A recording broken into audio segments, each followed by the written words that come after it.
Olá, boa noite. O Redação TVE está no ar. E a propagação do coronavírus aqui no Rio Grande do Sul está desacelerando. É o que aponta a pesquisa da Universidade Federal de Pelotas, que chegou à 8ª e última fase. O reitor da instituição apresentou os resultados hoje à tarde durante uma live. E apesar da flexibilização nas restrições, o distanciamento social controlado aqui no estado parece ter funcionado melhor se levados em conta os resultados na comparação com outras regiões do país. O estudo concluiu que cerca de 1,38% da população gaúcha possui anticorpos do coronavírus atualmente, depois de terem sido infectadas, ou seja, cerca de 156 mil pessoas. Segundo o reitor da UFPEL, Pedro Alau, uma novidade em relação à pandemia se refere ao número de anticorpos em uma pessoa. Quanto mais grave a Covid tiver se manifestado, maior a defesa imunológica desenvolvida em um paciente. Mas se os sintomas tiverem sido leves, o número de anticorpos pode não ser tão alto, a ponto dos testes não detectarem posteriormente. Com a evolução do conhecimento, a ciência descobriu que os anticorpos para o coronavírus eles não duram tanto tempo assim numa intensidade capaz de ser detectada pelo teste. Ou seja, na prática, uma pessoa que teve um quadro, especialmente se foi um quadro leve de coronavírus, lá em março, abril, 5, 6 meses atrás, essa pessoa pode não ser detectada pelo nosso teste. O teste pode dar negativo porque a quantidade de anticorpos que essa pessoa vai ter não é suficiente para aparecer no teste. Isso é um achado novo na literatura. Outro ponto bastante ressaltado do estudo é o distanciamento social no Rio Grande do Sul. Segundo o reitor, 2/3 da população fez algum tipo de isolamento, seja ele total ou parcial. Esse número foi mais alto no início da pandemia e diminuiu gradualmente até junho, quando se estabilizou. Alau também salientou que o avanço do coronavírus está desacelerando no estado. Importante mostrar também que a maior aceleração aconteceu ali entre maio e julho. Se a gente comparar os dados agora de meio de agosto para o começo de setembro, o crescimento já foi bem mais moderado. Ou seja, não é que o coronavírus está diminuindo no estado, mas ele está desacelerando no estado, o que é uma ótima notícia. E agora vamos ver os números oficiais da pandemia aqui no Rio Grande do Sul. Os dados são da Secretaria Estadual da Saúde, dados divulgados no último boletim desta tarde. Nesta quinta-feira, o Rio Grande do Sul passou dos 150 mil casos confirmados de Covid-19. Já os óbitos de pacientes com a doença chegaram a 3.929. De ontem para hoje foram notificadas 47 mortes e mais de 3.800 novos casos. Em acompanhamento com vírus ativo, são mais de 9 mil pessoas, enquanto outras 138 mil já se recuperaram. Nas UTIs, a taxa de ocupação de leitos segue estável em 77%.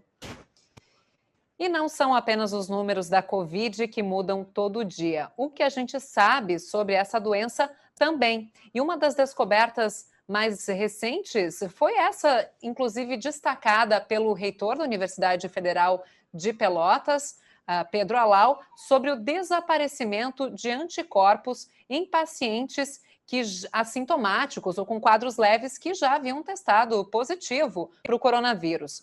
Assunto para nossa entrevista com o médico infectologista Alessandro Pascoaloto, coordenador do Laboratório de Biologia Molecular da Santa Casa de Porto Alegre. Doutor Alessandro, que história é essa? Quer dizer, então, que se a pessoa for na farmácia fazer um teste para saber se já teve coronavírus e o resultado for negativo para os anticorpos, não significa que não tenha tido Covid-19? Boa noite. Boa noite, exatamente. Não só o teste que é vendido na farmácia, ele é menos sensível para encontrar anticorpos do que o teste de laboratório, como muitas vezes aquela pessoa que, como foi comentado há pouco, que teve uma Covid mais leve ou que foi mesmo assintomática e pegou o vírus, ela ou não produz anticorpos ou ela produz o anticorpo numa quantidade tal que logo desaparece. Então é uma dificuldade mesmo que nós temos hoje para encontrar quem teve Covid ou quem não teve. Isso reforçaria aquela teoria de que uma vacina para o coronavírus pode garantir apenas imunidade temporária, como a vacina da gripe, por exemplo? É muito possível. Eu acho que só o tempo vai dizer e só a experiência acumulada com o uso da vacina, né? A gente ainda tem muito poucos dados sobre as vacinas, a gente precisa saber por quanto tempo elas funcionam, por quanto tempo não só elas produzem anticorpo e por quanto tempo esse anticorpo fica circulante, mas por quanto tempo ela protege contra infecções, né? Lembrando que não são só os anticorpos que protegem uma pessoa, né? Tem outras células de defesa, o mecanismo imune que nos protege de outros agressores, como os vírus, é muito complexo. Então, talvez, mesmo não tendo mais anticorpos, a pessoa continue protegida. Então, existe a possibilidade de o organismo ter algum outro tipo de memória, mesmo sem os anticorpos, tá prevenido depois de um primeiro contágio. Sim, isso deve ser muito mais complexo do que a simples ocorrência de um anticorpo. Agora, tem uma pesquisa feita aqui no Rio Grande do Sul com policiais da Brigada Militar, e foi um número bastante expressivo das pessoas que tiveram vírus e depois negativaram no exame? Você poderia comentar um pouquinho dos resultados das pesquisas que têm sido feitas por aqui? Nós fizemos um estudo com a Brigada e avaliamos 10 cidades, as mesmas cidades do estudo de Pelotas, tá? E encontramos que os profissionais da Brigada Militar, o que é esperado, eles são muito mais expostos, a Brigada não ficou em casa durante a epidemia. Eles tiveram pelo menos 3,3 vezes mais produção de anticorpo do que a população geral para aquelas cidades, para as mesmas datas em que o estudo de Pelotas foi feito. Lembrando que a gente usou um teste um pouquinho mais sensível, então talvez isso explique parte dos resultados.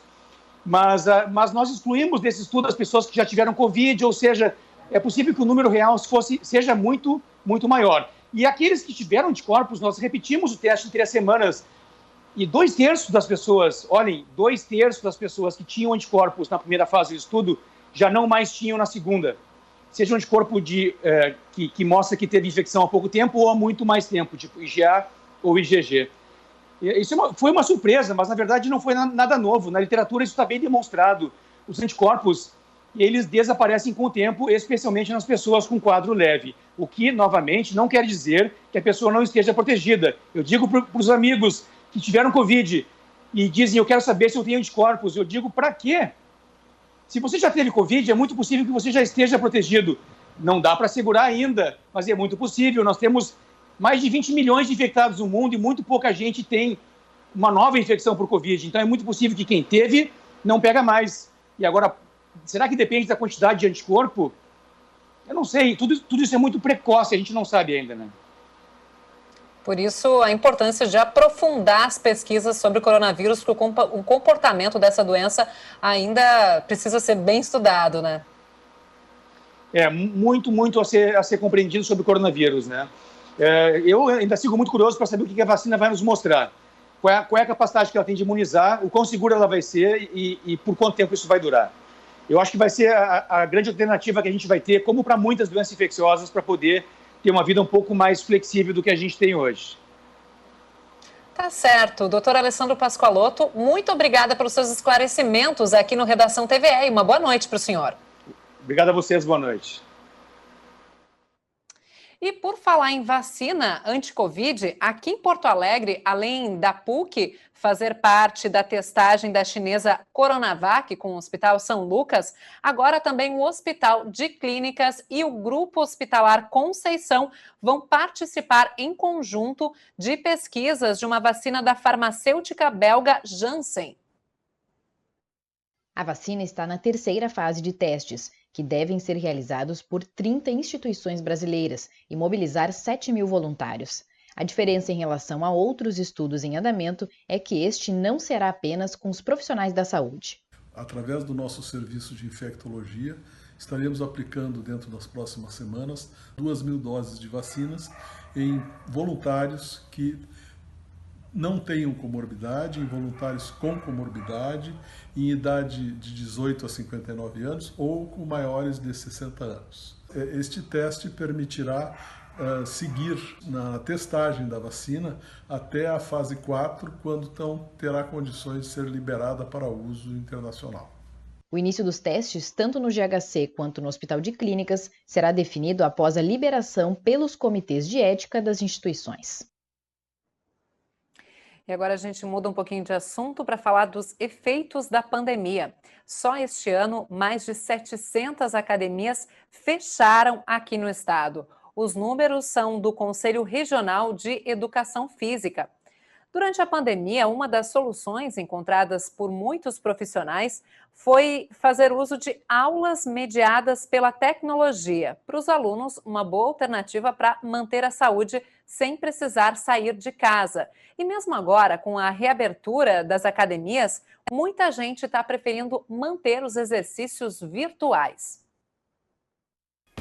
Depois que experimentou os resultados, a Juliana não abre mão dos exercícios físicos, até enquanto não deu para ir na academia. Como eu tenho um problema no joelho, eu pensei que não seria bom eu parar, né, nesse momento, que eu ia ficar mais parada ainda, sentada, trabalhando de casa. Ficar em casa o tempo todo enlouquece um pouco a cabeça da gente. Para não pirar, muita gente trouxe a academia para dentro de casa.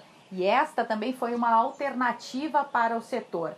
No Rio Grande do Sul, cerca de 20% dos estabelecimentos fecharam definitivamente as portas devido às dificuldades econômicas. E os educadores físicos encararam o desafio. Aulas à distância e, principalmente, mediadas pela tecnologia. E agora, eu estou mais preocupada se vai chegar o som nelas, se está alto, se está baixo, se a conexão está boa. Então, tudo isso, as 2 primeiras semanas, assim, eu fui aprendendo. Aí, assim, a conexão.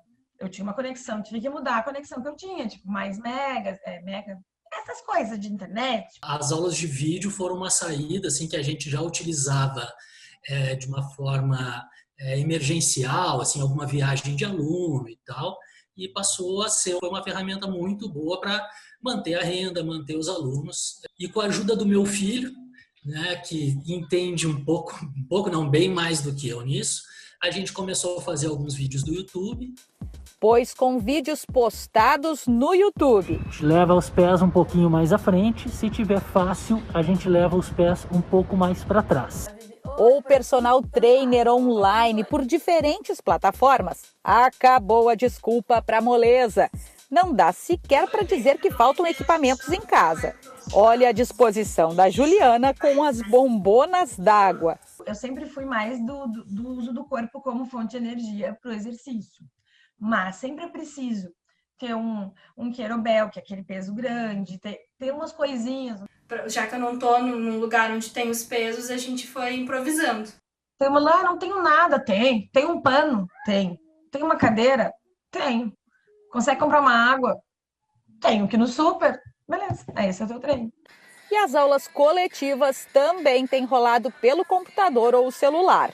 A professora na casa dela, as alunas, cada uma no espaço que ajeitou dentro da sua própria casa. Inicialmente eu achei que isso não ia funcionar muito bem. Eu troquei várias vezes de lugar até conseguir um lugar que é bem no meio da casa, que é onde tem mais espaço para poder fazer a aula. Bobear, às vezes tem plateia, então. Não, tem plateia e às vezes a plateia participa junto. E saiu até coreografia totalmente nova.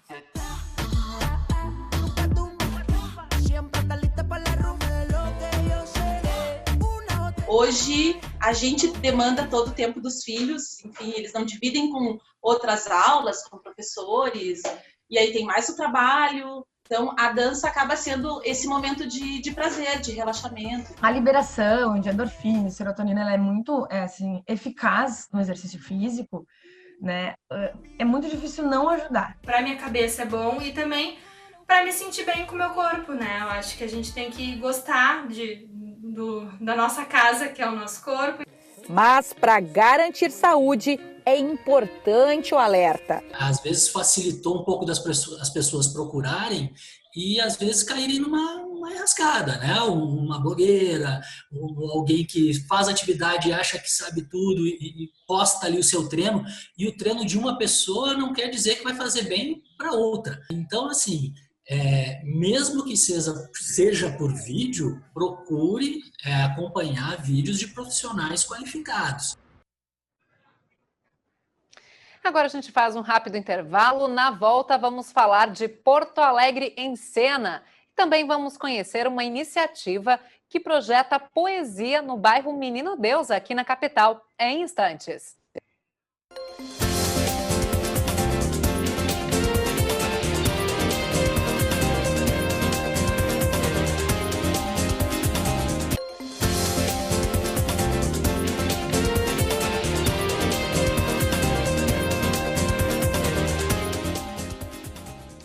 Estamos de volta com o Redação TVE. Vamos falar agora do tempo.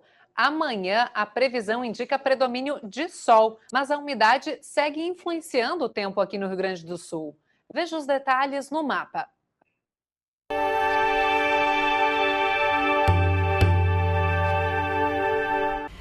O dia começa com sol na maioria das regiões, mas a partir da tarde há chance de chuva no oeste e no sul. Durante a noite, essa instabilidade chega à metade leste. A temperatura sobe e pode chegar aos 30 graus em áreas do norte gaúcho. Porto Alegre tem sol durante o dia e chuva à noite. Os termômetros variam dos 13 aos 26 graus. Em Santa Vitória do Palmar, no sul, a mínima será de 10 e a máxima chega aos 20. Já no norte faz mais calor. As temperaturas vão dos 18 aos 31 graus em Frederico Westphalen.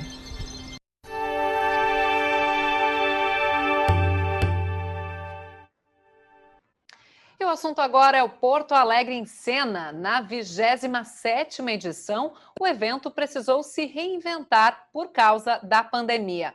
Dessa vez, vai ser virtual e ainda mais porto-alegrense. A programação principal acontece de 21 a 30 de outubro, mas as inscrições são agora em setembro e quem traz os detalhes para a gente ao vivo é o diretor-geral do Porto Alegre em Cena, o Fernando Zunho. Fernando, quais são as novidades, desse ano de pandemia atípico em que a programação precisou ser transformada? Boa noite. Boa noite, espectadores. Que prazer poder estar aqui hoje e falar do Porto Alegre em Cena, que significa que ele vai acontecer em meio a essa pandemia, em meio a todas essas crises que a gente está passando. Poder realizar o Porto Alegre em Cena por si só já é uma grande alegria. E essa era uma das grandes vontades mesmo, não deixar que o festival deixasse de acontecer em mais um ano. Esse festival da nossa cidade, o Festival de Porto Alegre, que há 27 anos acontece ininterruptamente e mesmo debaixo de pandemia a gente vai realizar mais um Porto Alegre em Cena. Então as novidades são todas, basicamente, A gente teve que realmente mudar completamente o formato do festival. Todo ano a gente trabalha com uma programação inédita e esse ano a gente vai trabalhar com uma programação inédita num formato totalmente inédito, inovador e que tem nos desafiado muito, mas ao mesmo tempo, mesmo em meio a tantas incertezas, a gente tem conseguido ter prazer e alegrias criando essa programação, vendo uma programação muito instigante, muito criativa e que a gente vai conseguir aí, acho que a principal questão em termos de novidade é se dar conta de que o festival, nesses 26 anos passados, ele era um festival basicamente com uma programação de fora da cidade, de outras cidades do Brasil e de várias partes do mundo, para apresentar para o público de Porto Alegre. E esse ano a gente apresenta aí grande parte da programação, a maior parte da programação é de artistas locais aqui de Porto Alegre e através da internet, todos esses recursos que a gente tem acesso hoje, a gente vai conseguir apresentar o trabalho e a criatividade dos artistas da cidade para o Brasil, para o mundo, para todo mundo que tiver acesso à internet, a computadores. Legal, Fernando. Canal em Cena, no YouTube, As pessoas vão poder acompanhar, então, a programação, com comunicação em Libras também. Queria falar agora um pouquinho sobre o tema escolhido para essa edição, o Corpo do Futuro, Humanidade e Natureza. Por quê? Porque é um tema muito abrangente que acaba trazendo muitos assuntos muito urgentes da nossa atualidade, Assuntos contemporâneos muito urgentes, que são as relações humanas com a natureza, as influências desse colapso ecológico que a gente está construindo. Então, pensar como que a gente consegue adiar o mundo, como fala o grande cientista, para se relacionar melhor com a natureza e ver como que a gente consegue ter melhores relações. Então, as influências dessa relação da humanidade com a natureza, e que isso afeta nos nossos próprios corpos e nos corpos das gerações futuras. Ao mesmo tempo que toda essa influência da inteligência artificial na construção desses humanos tecnológicos, desses humanos máquinas, então esses corpos ciborgues, esses pós-humanos, que também é uma realidade, né, com esse advento de uma física quântica, de uma tecnologia quântica, a gente está se aproximando realmente cada vez mais de corpos muito diferenciados. E que impacto isso vai ter no mundo daqui a uns anos, ou hoje, né? Com essa pandemia, a gente acabou aproximando muito mais esse futuro pela maneira como a gente tem que se comunicar, que é isso. Pela primeira vez eu dou uma entrevista ao vivo da minha casa, através de um computador. Exato. Isso aí. Para a gente encerrar rapidamente, Fernando, fala das inscrições que terminam em setembro, né? Exatamente, termina agora dia 18 de setembro. São inscrições, vão ter várias programações de artistas locais, internacionais e nacionais, como sempre teve, sempre digital. Mas a gente abriu duas convocatórias, uma para artistas individuais, para eles criarem performances das suas casas, que é para o projeto Enquadros. A gente vai ter e essas performances vão ser todas vão ser vinculadas no nosso canal de televisão online, e elas também vão estar sendo projetadas em mais de 20 pontos das cidades através das janelas. A comunicação com o público, com a cidade, vai ser através das janelas das pessoas em prédios públicos, em prédios privados da cidade.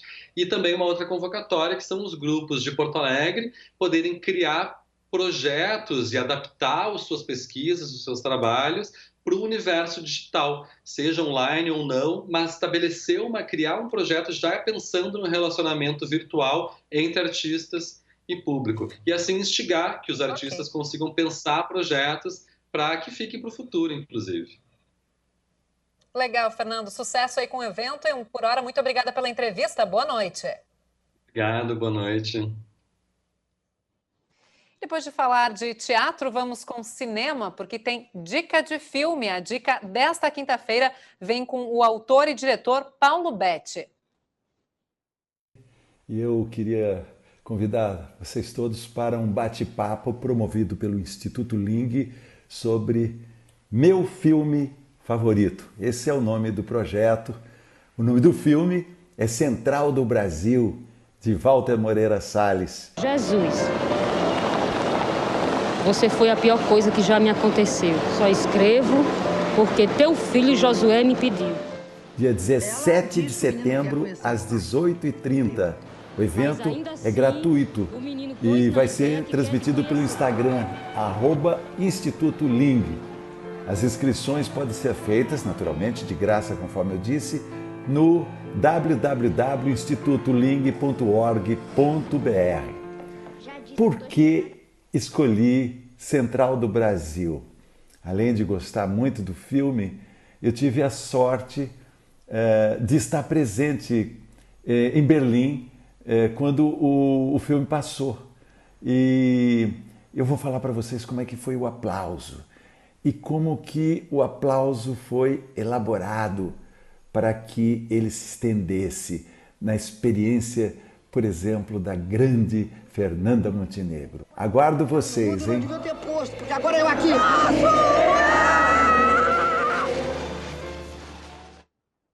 Grande filme. E em tempos de pandemia, as janelas que permitem contato com o mundo externo também podem servir como meio de expressão. Aqui em Porto Alegre, no bairro Menino Deus, assim que anoitece, a escritora Ana Mello projeta poesias do 11º andar. Conheça essa história. A vista é inspiradora. A janela se tornou espaço para a liberdade poética. Ana pôs o projetor sobre uma pilha de livros e começou a compartilhar. A primeira projeção que eu fiz foi no dia 22 de abril. porque nesse dia estava completando 5 anos que meu marido faleceu. Mas não é assim, eu não estava triste, eu estava feliz de estar lembrando de todas as coisas boas que nós passamos e estava querendo gritar isso pela janela. Aí eu tive a ideia de fazer uma poesia, de projetar uma poesia, né? De passar isso para fora. Mas começou a ideia mesmo, na verdade, a semente foi antes do fato de eu ficar olhando pela janela e ver as pessoas na rua e ficar tentando me comunicar com elas. Inclusive, um dia eu cheguei a escrever, fazer um cartaz para os idosos que estavam na rua, dizendo para eles que fossem para casa, que se cuidassem, né? Aqui meu prédio e ali onde fica projetado. Também são projetados recados importantes.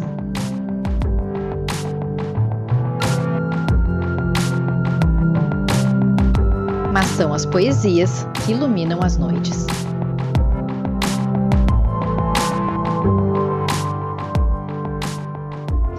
Daí as pessoas comentam, pedem, eu queria ver meu poema também projetado e tal, daí eu também coloco, né?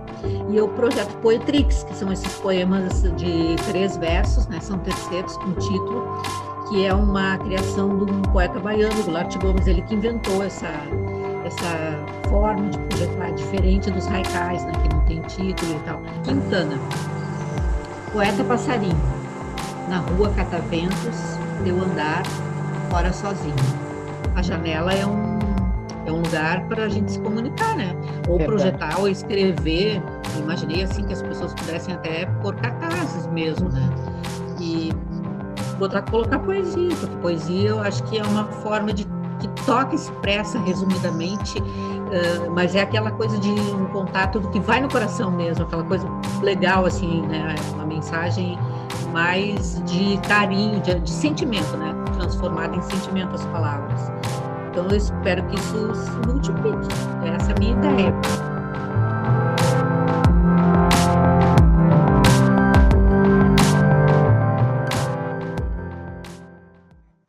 A Redação TVA está chegando ao fim. Hoje encerramos com o clipe Dinheiro, da dupla Dijeane Arruê e Grazi Pires, das 50 Tons de Pretas. O vídeo foi selecionado para concorrer na categoria Clipe de Animação do Los Angeles International Music Video Festival. A premiação acontece em outubro. Assim a gente se despede. Uma boa noite para você e até amanhã às 6h30. Ralo todo dia trabalhando pra ti e entrego meu melhor dia a dia. Meu suor agora quero meu direito, meu dinheiro, meu preço. Só quero o que mereço e comece a me pagar. Eu quero a droga da moeda e pare de me lesar. É sempre assim, essa história sempre se repete. É com patrãozinho, é com chefe, sempre assim. Na hora H, na hora de pagar da grana rolar, ela não vem, sempre alguém tem uma desculpa pra dar. Agora quero meu direito